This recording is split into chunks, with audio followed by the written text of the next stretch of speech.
안녕하세요. 안녕하세요. 자, 조리원리 수업 시작하도록 하겠습니다. 저는 조리원리랑 더불어서 미리 인사드렸지만은 영양학, 식사요법, 조리원리 같이 여러분들하고 공부할 이경연이라고 합니다. 자, 조리원리 같은 경우에도 처음 시작할 때처럼 역시 마찬가지로 맨 처음에 해당이 되는 차례 부분 한번 봐주세요. 보시면은 1교시 시험 문제가 있었고 이제 2교시 시험 문제가 있게 되는 건데 2교시 시험 문제 부분에서 40문항이에요. 그래서 보시면 첫 번째에 해당이 되는 거에서 식품학 및 조리원리 이렇게 얘기하는데 식품학 하고요. 그 다음에 조리원리 하고 여기에 식품미생물 과목이 같이 들어가 있어요. 그래서 원래 문제 배분을 할 때는 식품학 같은 경우에가 한 18문제 정도, 그 다음에 조리원리 같은 경우에가 또 18문제, 그 다음에 식품미생물 같은 경우에가 3문제에서 4문제 이렇게 돼요. 근데 이제 과거에 우리가 300문항이었을 때에는 식품학하고 조리원리 이쪽이 이제 50문항이었었거든요. 50문항이었다가 문항수가 줄어들었죠. 문항수가 조금 줄어들어서 40문항 부분으로 나오긴 했는데 2019년도 문제가 공개되었을 때는 거의 약간 이런 식의 배분이 맞았어요. 그런데 작년에 시험 문제 보고 나서 깜짝 놀랐어요. 깜짝 놀랐던 게 뭐였냐면은 우리가 식품학 및 조리원리 이렇게 하는데 여러분들이 아마 이제 조리원리 수업을 듣다 보면은 느껴지시는 것 중에 하나가 저거 식품학 시간에 들었던 내용인데 라는 내용들이 똑같이 나올 거예요. 그러면은 예를 들어서 이제 우리가 탄수화물 부분에서 특히 이제 비슷한 것 중에 하나가 식품학 부분을 나갔을 때 탄수화물을 여러 가지 이제 분류를 하고 화학적인 기호로 쭉 분류를 할 거예요. 그럼 여기에서도 마찬가지로 전분 파트에 들어가면서 호화, 그 다음에 노화, 호정화, 그 다음에 겔화, 당화 이러한 식으로 해서 이러한 것들이 식품화학에서도 중요하게 나오는데 마찬가지로 똑같은 내용이 조리원리에서 또 나와요. 왜 또 나오지? 라고 할 수가 있는 건데 경계가 뭐냐면은 식품화학의 경우에는 호화는 이런 식으로 이루어진다 라고 한다면은 노화는 이렇다 라고 한다면은 조리원리에서는 말 그대로 이제 이것이 넘어와서 조리로 해서 적용이 되는 거예요. 그래서 호화를 이용한 거에 대표적으로 밥이 있고 죽이 있고 떡이 있다. 그러면은 밥, 죽, 떡은 호화의 어떤 부분의 원리를 이용해서 만들어진 것이냐. 그 다음에 밥을 방치를 했더니 밥이 식은 밥이 되어버렸어요. 떡이 굳은 떡이 되어버렸어요. 그 다음에 뭐 빵에 해당이 되는 것들도 단단해져 버렸어요. 그러한 경우로 우리가 노화에 해당이 되는 건데 구체적으로 그럼 나는 굳은 밥이라든지 굳은 떡이라든지 딱딱한 거 싫어. 그럼 노화를 나는 조리적으로 이거를 방지하려고 하고 싶은데 이럴 땐 어떻게 해야 돼? 라고 하면서 구체적으로 들어가는 것들 있잖아요. 그런 식으로 해서 식품화학적인 것이 있고 조리적인 것의 경계가 조금 애매하긴 한데 특히 2020년도에는 이건 도대체 식품화학 문제야 조리 문제야 이러는데 조리 문제 쪽이 훨씬 많이 나왔어요. 조리 문제 쪽이 훨씬 많이 나왔는데 거의 그 전체 문항수가 지금 여기 해당이 되는 것이 40문항이었잖아요. 약 30문제 가까이가 거의 조리로 봐도 좋을 만큼. 근데 물론 기본 베이스에는 이제 식품화학이 들어있는 거예요. 그래서 식품화학 수업을 잘 들어놓으시게 되시면은 그 수업에서 이제 조리로 연결이 될 때 굉장히 쉽게 접근을 할 수가 있어요, 여러분들. 그래서 식품화학도 워낙 이제 잘 가르쳐 주시니까 그 수업을 재밌게 잘 들어보세요. 그러면은 저는 조리적인 부분에서 이게 응용되는 부분으로 해서 또 설명을 해드릴 거예요. 그러면은 쉽게 잘 배울 수 있을 것 같아요. 그래서 이제 그리고 미생물 문제 같은 경우에는 3문제, 4문제 정도가 나오는데 이 3문제, 4문제를 맞추기에 식품 미생물 공부를 하려면 시간이 너무 오래 걸려요. 그래서 이 미생물 같은 경우에도 작년에 문제가 이제 3문제가 나왔었는데 그 식품 미생물 파트에서 나왔던 것이 뭐였었냐면은 생육 곡선, 미생물의 생육 곡선 문제하고요. 그 다음에 약간 어렵게 나왔던 것이 그 데시말 타임이라고 해서 미생물의 개수를 10분의 1 정도 사멸하는데 걸리는 시간이 있거든요. 미생물 균수를 10분의 1 사멸하는데 걸리는 시간에 대한 것을 우리가 데시말 리덕션 타임이라고 하게 되는데 D값이라고 해요. 근데 이거는 그렇게까지는 그 식품 공학이라든지 이쪽에서는 많이 사용되는 용어인데 우리 식품 미생물 쪽에서는 발효라든지 부패라든지 이쪽을 더 많이 사용하지 이쪽은 크게 치중된 부분은 아니었었거든요. 근데 이 D값에 해당이 되는 문제가 약간 조금 나왔더라고요. 그리고 하나의 문제가 청국장 균주 해당이 되는 거여서 청국장에 해당이 되는 균주 찾는 문제가 나왔었는데 이게 이제 바실러스예요. 바실러스라는 지푸라기에 붙어 있는 균이 바실러스 서브틸리스거든요. 바실러스라는 균주였었는데 제가 이거 부분에 해당이 되는 것들은 중간중간에 김치 균주는 이렇다, 요구르트 균주는 이렇다, 치즈의 균주는 이렇다, 버터의 균주는 이렇다라고 하면서 조리 수업을 하면서 조리에서 관련된 미생물은 제가 설명을 해드릴 거예요. 그러면은 그 설명만 제대로 들었으면 와 진짜 쉽다, 이렇게 바로 바실러스 바로 찾아낼 수 있는 문제였었어요. 그러니까 이렇게 해서 제가 이 부분도 중간에 관련된 부분들은 조리 부분에서 같이 설명해 드릴 거예요. 조리하고 관련된 발효 파트는. 그래서 유제품 발효, 김치 발효, 채소 발효 이쪽에서 다 설명해 드릴게요. 그래서 어차피 우리가 오지선다형으로 답을 찾는 거잖아요. 그렇기 때문에 눈으로 조금 익숙해지다 보면 쉽게 찾을 수 있도록 여러분들이 반복하시면 될 것 같아요. 그래서 식품학 조리원리 미생물인데 작년에는 조금 식품학보다는 조리 쪽에 치중된 문제가 훨씬 많이 나왔었다라고 보시면 되겠습니다. 마찬가지로 그 차례 부분 보시면은 제가 여러분들께 그냥 간단하게 이제 문제가 몇 문제 정도나 나왔는지 한번 얘기해 볼게요. 오늘 들어갈 부분이 제1장 조리원리의 개요 부분인데 이 부분에선 두세 문제. 그래서 2019년도에는 2문제, 2020년도에는 3문제가 나왔었어요. 두세 문제 정도로 보시면 되고요. 그 다음에 곡류, 전분, 밀가루 같은 경우에가 작년에 무려 5문제가 나왔더라고요. 근데 제가 말씀드렸지만 이 부분도 화학적인 부분하고 조리원리적인 부분하고 굉장히 많이 섞여 있는 부분이에요. 그 다음 서류 파트가 이제 감자, 고구마 이 파트인데 여기서 한 문제가 나왔고요. 그 다음에 당류 같은 경우에는 한 문제 내외로 나와요. 안 나오기도 하고. 그 다음 육류 및 가금류에서 작년에 3문제가 나왔어요. 어패류 파트에서 2문제. 그 다음에 난류 부분에서 2문제.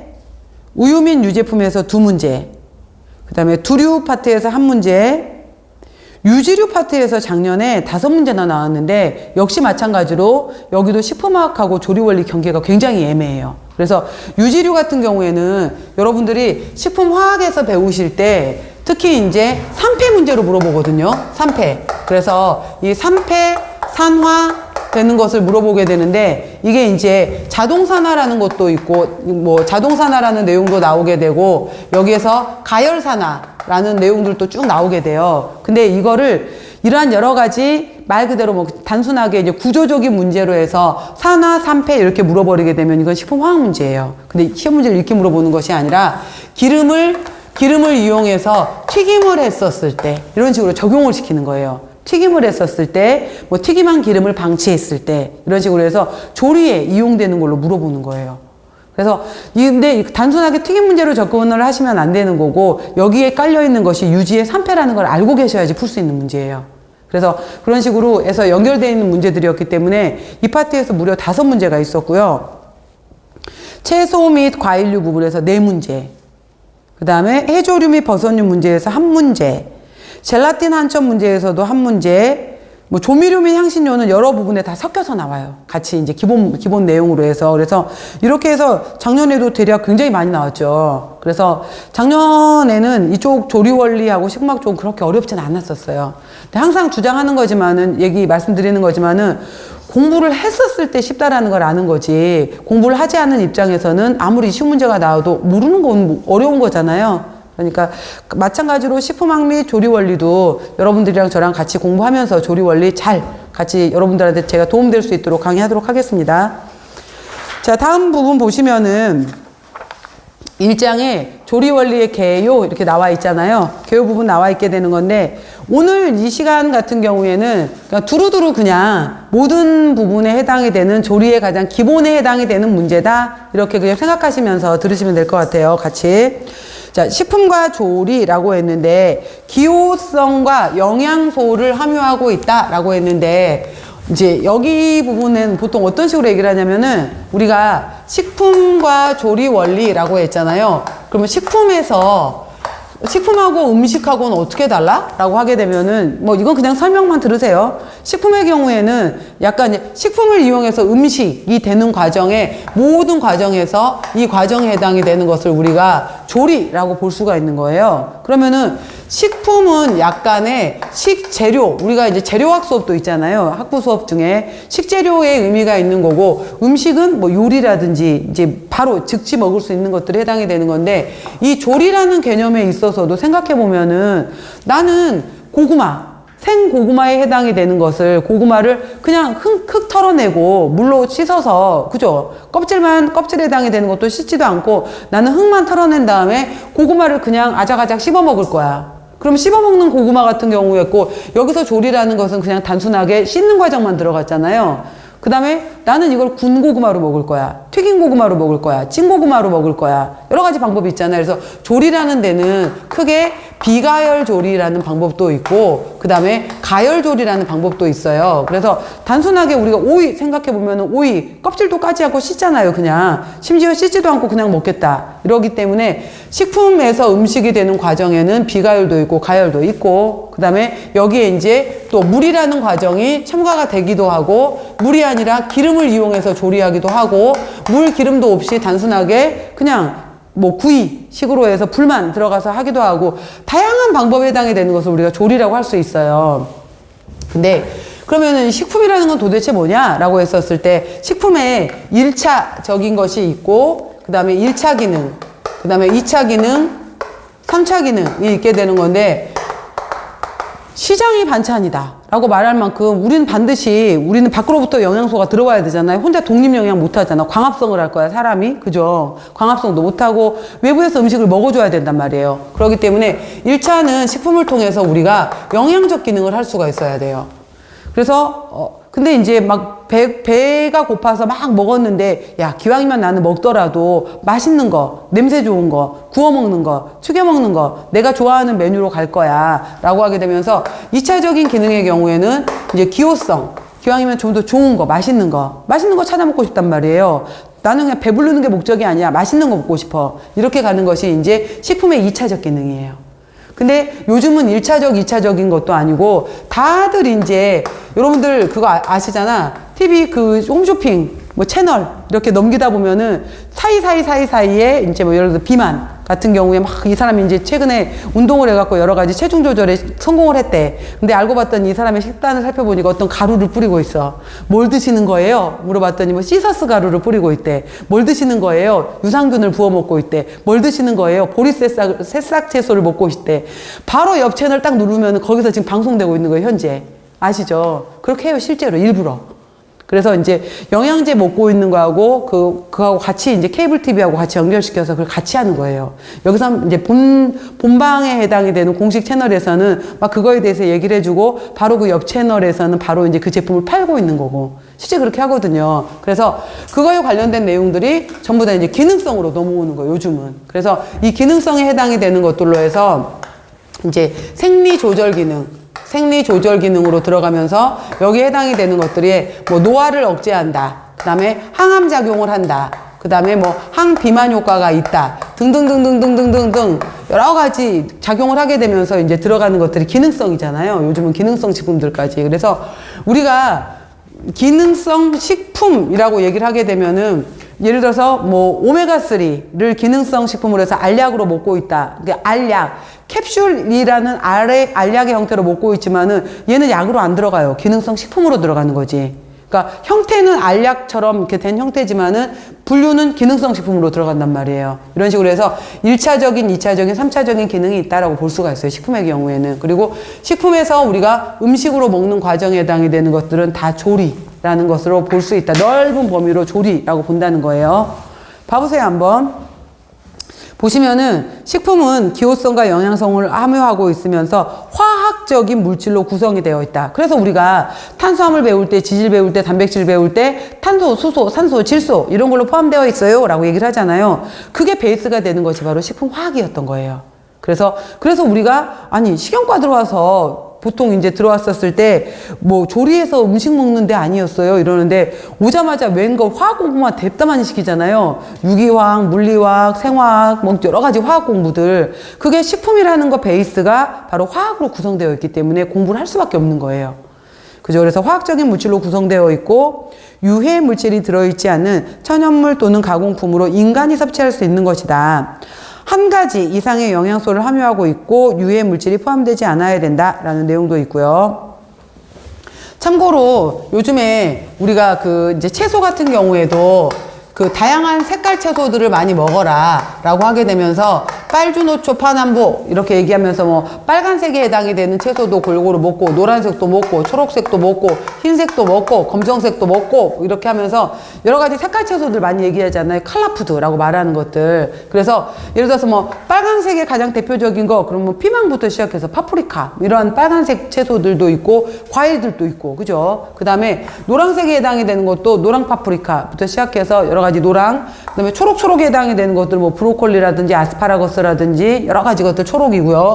하얀색에 해당이 되는 것들도 뭐 도라지부터 시작을 해서 뭐 배라든지 여러 가지 흰색, 그 다음에 검정색에 해당이 되는 것들은 검은콩이라든지 뭐 서기버섯이라든지 그래서 다양한 색깔의 5가지 색깔이 다 들어있는 것들을 먹어라. 그러면은 뭐 빨강 쪽이 들어있는 걸 먹게 되면 신장이 좋아지고 막 이런 얘기 하거든요.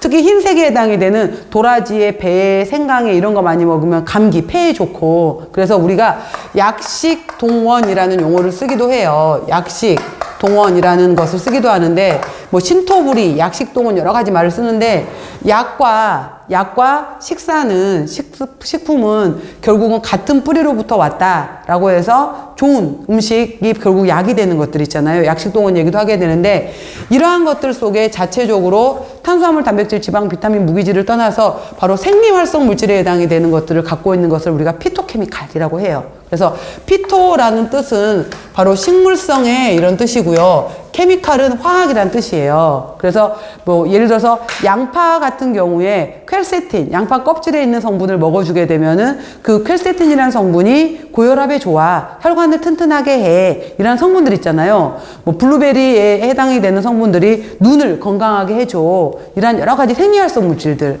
그 다음에 쓴맛에 해당이 되는 페놀성 물질들에 해당이 되는 것들이 항암작용이 있어. 이렇게 얘기를 하는 것들 우리가 피토케미칼 이렇게 얘기하면서 이제 영양적인 기능성적인 기능들을 얘기하고 있는 거예요. 그래서 나중에 우리가 바로 이제 채소 과일을 들어갈 때 피토케미칼이라는 단어를 다시 한번 쓸 거예요. 그래서 식물성에 들어있는 화학물질이다 이런 뜻이에요. 피토케미칼. 그래서 바로 이제 유해 물질이 포함되어 있지 않아야 된다라고 했고요. 쿠킹이라는 건 뭐냐라고 하면 식품에 존재하는 유독하거나 좋지 않은 성분을 제거하고 안전성과 맛을 증진시켜서 섭취하도록 하는 과정이다라고 했고요. 작은 의미의 협의의 의미에 있어서는 식품이라는 재료를 이용해서 음식이라는 만드는 과정을 이제 좁은 의미로 볼 수 있는 거지만은 더 넓은 의미에서는 식사를 오늘 메뉴를 어떻게 짤 것이고 그 다음에 어떤 메뉴를 선택을 할 것이고 조리는 어떻게 할 거고 테이블은 어떻게 넣을 거고 젓가락을 놓을지 스푼을 놓을지 그래서 우리가 왜 푸드 코디네이터, 푸드 스타일리스트 이렇게 얘기하잖아요. 그러한 분들의 모든 과정도 조리라고 볼 수 있다 이거예요. 더 넓은 의미로는. 그래서 21세기 조리 과정은 바로 이제 손맛이라는 것이 아니라 사이언스. 그래서 여러분들 조리 원리도 배우셨지만 조리 과학이라는 것도 배우잖아요. 그리고 조리 과학 실험 해보셨죠. 그래서 조리 과학 실험이 있거든요. 그게 과학이라는 것은 이 사람만 하고 나서 끝나는 게 아니라 그 레시피를 보고 나서 그 과정을 똑같이 1번, 2번, 3번을 걸치면 누구나 다 똑같이 재현해낼 수 있는 걸 과학이라고 하는 거예요. 사이언스. 한 번으로 끝나는 것이 아니라 그래서 과학적이어야 된다. 바로 이런 것들이 이제 레시피를 만들어내는 표준 레시피를 만들어내는 거고 거기에다가 예술적인 것까지 들어갈 수 있다라는 내용이 있어요. 지금까지는 그냥 교양적인 내용이었어요. 지금부터 들어가는 게 이제 시험 문제예요. 식품으로 갖추어야 될 기본 조건이라고 했잖아요. 크게 5가지가 있어요. 이건 그냥 알아놓으세요. 식품이라고 한다면은 일단 영양을 가져야 될 거 아니에요. 그래서 5대 영양소의 배합이 잘 되어 있고 소화 흡수가 쉬워서 영양 목적을 충분히 달성해야 된다라고 했고요. 두 번째가 이제 기호적인 면에 있어서 여러분들 혹시 관능평가 해보신 적 있어요? 어떤 식재료라든지 이번에 뭐 우리가 새롭게 예를 들어서 증편이라는 막걸리를 만들었는데 막걸리를 이용해서 우리가 술떡 증편을 짜봤는데 이번에 이제 각 그 지역별로 예를 들어서 뭐 전라도에 뭐 산수유 막걸리, 제주도에 뭐 감귤 막걸리, 뭐 그다음에 뭐 어디에 뭐 더덕 막걸리, 어디에 땅콩 막걸리, 과연 그 막걸리들을 이용해서 막걸리의 종류가 달라지면은 그 증편에 쪄지는 향과 맛도 달라질까? 궁금하잖아요. 그럼 이걸 한번 떡을 이렇게 해서 한번 만들어 보자, 증편을. 그런 다음에 이제 사람들 모아놓고 나서 이거를 이제 관능 검사를 해보잖아요. 어느 게 제일 맛있는 것 같아? 여기에서 정말 땅콩 맛이 느껴져? 여기에서는 어떤 향이 느껴져? 이렇게 물어보는 거. 그러면 막걸리에 있었던 향이 증편으로 넘어왔었을 때도 과연 그 향이 그대로 있을 것인가. 그래서 사람들한테 관능평가를 해봤더니 에이, 가열되고 났더니 냄새가 다 사라져버렸더라. 아니? 그대로 남아있는 것도 있더라. 그 중에서 제일 뭐 많이 남아있던 건 뭐였어? 이런 식으로 평가할 수 있는 거잖아요. 그런 것들을 우리가 관능검사라고 해요. 근데 관능검사라고도 하는데, 관능, 이렇게 얘기하니까 이제 관능, 센소리, 감각, 관능 이런 뜻이거든요. 그래서 관능 감각, 센소리 이밸루에이션, 관능 평가라고 하는데, 여기는 뭐냐면은 눈, 코, 입, 귀, 그 다음에 손, 뭐 내지는 촉각, 이게 다 들어가는 거예요. 그래서 눈을 이용해서 우리가 음식을 먹을 때도 먼저 눈으로 본다라고 표현을 하잖아요. 시각적으로 봤었을 때, 이 색깔 마음에 들어? 이거 모양 예뻐? 그죠? 그러니까 먼저 눈으로 봤었는데 도저히 이거는 먹을 수 있는 비주얼이 아니야. 안 먹어. 이렇게 될 수도 있기 때문에 눈으로 먼저 먹는 거기 때문에 봐서 색깔도 예뻐야 되고 먹고 싶어야 된단 말이에요. 그 다음에 코로 맡았을 때, 이건 도저히 아니야. 그래서 바로 이제 우리가 냄새라고도 표현을 하기도 하고, 향기라고도 표현을 하게 되는데, 냄새나 향기에 있어서 냄새는 이거 발꼬락 냄새. 그러니까 별로 좋지 않은 것을 우리가 얘기할 땐 보통 냄새라고 표현을 하잖아요. 그리고, 야, 이거 꽃향기야. 되게 좋은 향기야. 캐러멜 향이야. 이렇게 얘기할 때, 뭐 딱히 구별짓지는 않지만은 바로 이제 냄새, 향기 이런 식으로도 표현하기도 하고요. 그 다음에 입에 들어왔었을 때 이거 단맛이 너무 강해, 짠맛이 너무 강해, 이거 쓴맛이 너무 강한데, 이렇게 하면서 이제 맛에 대한 이야기를 또 하잖아요. 근데 우리가 여러분들 생각해 보면은 거봉 생각해 보세요. 거봉을, 알맹이를 터뜨리지 않았을 때, 밖에서 거봉 하나, 포도 하나를 뗐었을 때, 이걸 맡으면서, 이거 냄새가 나나? 근데 이거를 입에 넣고 나서 콱 깨물었었을 때, 입 안에서 퍼지는 향이 있잖아요. 그래서 바로 이제 입에서 느껴지는 냄새와 맛을 우리가 풍미라는 용어를 사용해요. 풍미. 그래서 풍미라는 용어를 쓰면서 이거를 플레이버라는 단어를 쓰기도 하는데, 이런 식으로 해서 이제 이 풍미가 어떠했는지, 그래서 이거를 가장 많이 이용하는 것이 소믈리에들이잖아요. 와인 소믈리에. 그래서 와인 소믈리에들 같은 경우에 목걸이가 있어요. 은색 목걸이. 그러니까 이렇게 밝은 은빛 색깔 목걸이가 있는데, 약간 납작한 형태의 이렇게 원반처럼 되어 있는 이런 접시 같은 것이 달려있는 체인 목걸이가 있어요. 이 목걸이를 이제 목에 걸고 이렇게 이제 눈에서 이렇게 접시에다가 와인을 좀 부어요. 넓은 데다가.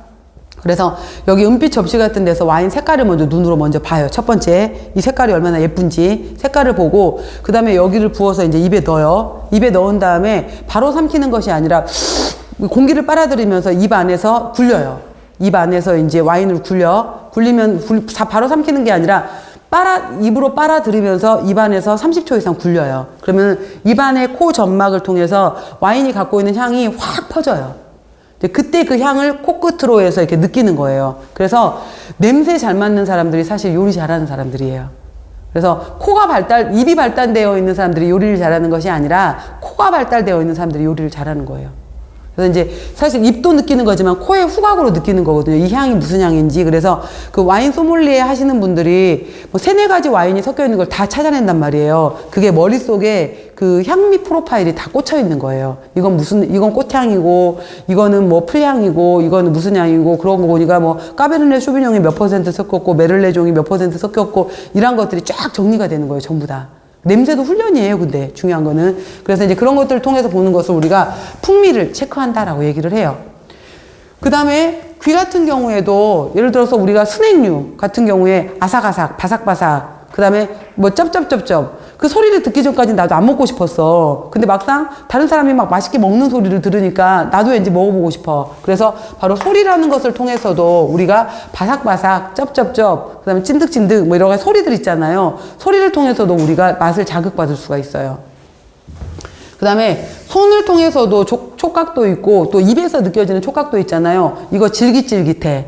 이거 말랑말랑해. 이거 뭐 너무 질겨. 이건 너무 녹아버려 쉽게. 이런 식으로 해서 또 느껴지는 촉각들 있잖아요. 그래서 이런 식으로 해서 혀든 손이든 어디든 느낄 수 있는 촉각. 그래서 이거를 우리가 다섯 가지의 감각이다라고 해서 오감이라고 하는 거예요. 이거를 눈으로, 코로, 입으로, 귀로, 그 다음에 느낌으로 이렇게 아는 것을 우리가 오감이라고 하는 거고, 이러한 것들을 찾아내는 것을 우리가 관능검사라고 하는 거예요. 그래서 관능검사 혹은 이러한 것들을 우리가 감각검사 이렇게도 한편으로는 새롭게 뭐 감각이라는 단어를 쓰기도 하는데, 이 관능검사도 그래서 굉장히 중요해요, 사람들한테. 이거를 통과를 해야지 사람들이 좋아할 거 아니야, 그죠? 그래서 이러한 기호적인 면,